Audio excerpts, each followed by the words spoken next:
নমস্কার। এই ভিডিওতে আমরা কন্যা রাশি বা লগ্নের ক্ষেত্রে অক্টোবর মাসে রাশিফল কীরকম দাঁড়াতে পারে এই ভিডিওতে আমরা জাস্ট মেন থিমটা কী দাঁড়াচ্ছে আমরা আলোচনা দেখব, এক্সপ্লোর করার চেষ্টা করব, বোঝার চেষ্টা করব। ভার্গ অ্যাসেন্ডেন্ট লর্ড মার্কারি কেতুযুক্ত ছিল।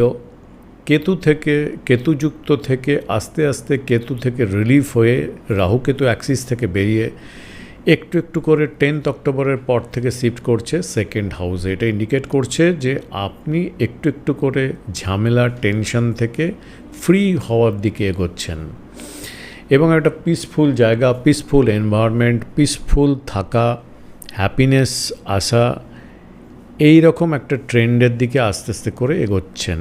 ট্রেন্ডটা তাই বলছে। 10th হাউসের পরে মার্কারি শিফট করবে আপনার দ্বিতীয়ভাবে মিত্রগৃহে। এর সঙ্গে সঙ্গে আপনার ফাইন্যান্সিয়াল পার্টটার সাকসেসের দিকে একটু একটু করে এগোচ্ছেন বোঝা যাচ্ছে, এবং আপনার প্রফেশনাল, পার্সোনাল এবং সোসাইটিতে একটা ব্যালেন্সড একটা জায়গার দিকে আপনি এগোচ্ছেন, এবং আপনার ফ্যামিলিতেও একটা পিসফুল একটা এনভায়রনমেন্ট বা ফ্যামিলির একটা ওভারঅল গ্রোথ, এরকম একটা দিকে আপনাকে আস্তে আস্তে এগোচ্ছেন এরা মনে হচ্ছে। অ্যাসেন্ডেন্ট লর্ড সেকেন্ড হাউসে থাকছে 20 অক্টোবরের, মাফ করবেন 10th অক্টোবর থেকে। তারপরেও কিন্তু মুভমেন্টটা থাকছে আপনার থার্ড হাউসের দিকে, মানে higher professional growth, higher income growth, এরকম একটা ট্রেন্ডের দিকে এগোচ্ছেন। যদিও মার্স ডেবিলিয়েটেড হচ্ছে 20 তারিখের পরে, 10th হাউস থেকে 11th হাউসে আসবে এবং ডেবিলিয়েটেডও হচ্ছে। কন্যার ক্ষেত্রে, ভার্গর ক্ষেত্রে মার্স কিন্তু খুব একটা কারকা প্ল্যানেট নয়, তো আপনার ক্ষেত্রে অতটা ইম্প্যাক্ট কিন্তু পড়বে না ধরে নিতে পারেন। ফলত আপনাদের ক্ষেত্রে অক্টোবর মাসে আপস অ্যান্ড ডাউনসের পার্টটা কিন্তু কম্পারেটিভলি বাকি যে রাশিগুলো আছে তাদের থেকে কম্পারেটিভলি অনেকটা কম থাকার জন্য এই মাসটা হচ্ছে আপনাকে নিজেকে ফোকাসড রাখা। কোথায়? আপনার কেরিয়ার গ্রোথের দিকে, ফাইন্যান্সিয়াল গ্রোথ কী করে আরও হতে পারে, কোন দিকে কি করবেন, আরও এগোনোর যে পাথ আছে সেখানে আপনি পিসফুলি অ্যানালিসিস করুন। অ্যানালিসিস করার সময় এটা সেই দিকে আপনি ফোকাস রাখতে পারবেন। ফলে এটা আপনাকে হেল্প করবে হায়ার ইনকামের দিকে, হায়ার কেরিয়ারের গ্রোথের দিকে হেল্প করবে। 9th হাউস থেকে আবার বকরি জুপিটার থাকলেও বকরি জুপিটারের যে অ্যাসপেক্ট পড়বে আপনার অ্যাসেন্ডেন্টে, এটা ট্রিমেন্ডাস পাওয়ারফুল হতে পারে, পজিটিভ এবং ইভেন্টফুল হতে পারে এই মাসটা। এবং এই ইভেন্টফুল যে হবে ইভেন্টগুলো, সেগুলো কিন্তু আপনার পজিটিভ ইভেন্ট হওয়ার চান্সটাই প্রবাবিলিটি থাকবে বেশি। ইভেন্ট রিলেটেড টু কেরিয়ার হতে পারে, সেখানে পজিটিভ কেরিয়ার দিকে আপনাকে ইভেন্টটা হতে পারে, গুড ফ্রেন্ড সার্কেল হতে পারে, সোশ্যাল অ্যাসোসিয়েশন হতে পারে, এবং আপনি ছাড়া অন্য কেউ যে রিলেশনশিপ পার্টটা, মানে আপনার ম্যারিড লাইফে যে রিলেশনশিপ, আপনার বিজনেস ক্ষেত্রে যে পার্টনারশিপ বা রিলেশনশিপ, বা ওভারঅল যে রিলেশনশিপ আপনি ছাড়া অন্য কারোর সঙ্গে যেটা করছেন, সেগুলো কিন্তু অনেক রিয়েলিস্টিক এবং ভালো গ্রোথ হতে পারে।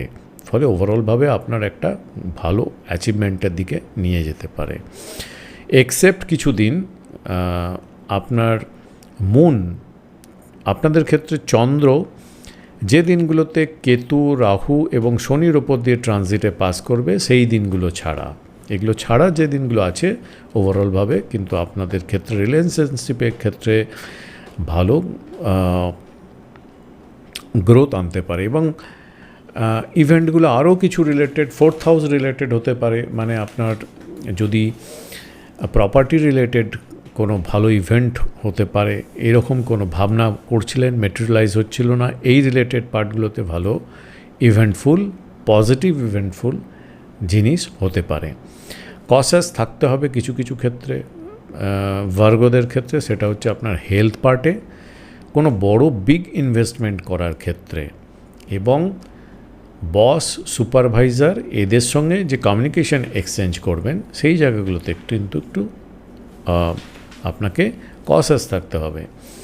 তো এই মাসটা হচ্ছে কোনো অ্যারোগেন্ট না থাকা, কোনো ঝগড়া বা কোনো রং ডিবেট বা আর্গুমেন্টে নিজেকে না জড়িয়ে নেগেটিভ এনার্জি চ্যানেলাইজ যাতে না হয়, সেইগুলো আপনাকে নিজেকে বাঁচিয়ে কেবলমাত্র আপনার future, career growth, income growth, financial growth, এগুলোর দিকে যদি ফোকাস রাখেন, তাহলে এই মাসটা আপনাকে দারুণ গ্রোথ এবং গ্রোথের জন্য আপনার ভালো হ্যাপিনেস দিতে পারে। তো এটাই হচ্ছে ভার্গোর ক্ষেত্রে অক্টোবর মাসের মেন থিম। বুঝতেই পারছেন কোন জিনিসগুলো আমি ইন্ডিকেট করতে চাইছি এবং কিভাবে কোন দিকে আপনাকে ফোকাস রাখার কথা বলছি, সেটা আশা করি আপনি বুঝতে পারছেন। যদি ভিডিওটা ভালো লাগে, যদি মনে হয় এই আইডিয়াটা বা এই প্রেডিকশানটা আপনার ঠিকঠাক কাজে লেগেছে, তার জন্য আপনি ঠিকঠাক জায়গায় ফোকাস রেখে আপনার প্রফেশন এবং আপনার ফাইন্যান্সিয়াল গ্রোথ অনেকটা আপনাকে দিতে হেল্প করছে, তাহলে একটা লাইক অবশ্যই করবেন। যারা নতুন দেখছেন সাবস্ক্রাইব করে রাখুন। আপনার হরোস্কোপের রেসপেক্টে যদি আরও ডিটেলসে জানতে চান, তাহলে অনলাইন কনসালটেন্সির জন্য ওয়েবসাইট ভিজিট করতে পারেন বা হোয়াটসঅ্যাপে মেসেজের মাধ্যমে কমিউনিকেট করে জানতে পারেন। তো আজকের মতো এই পর্যন্তই। অনেক ধন্যবাদ।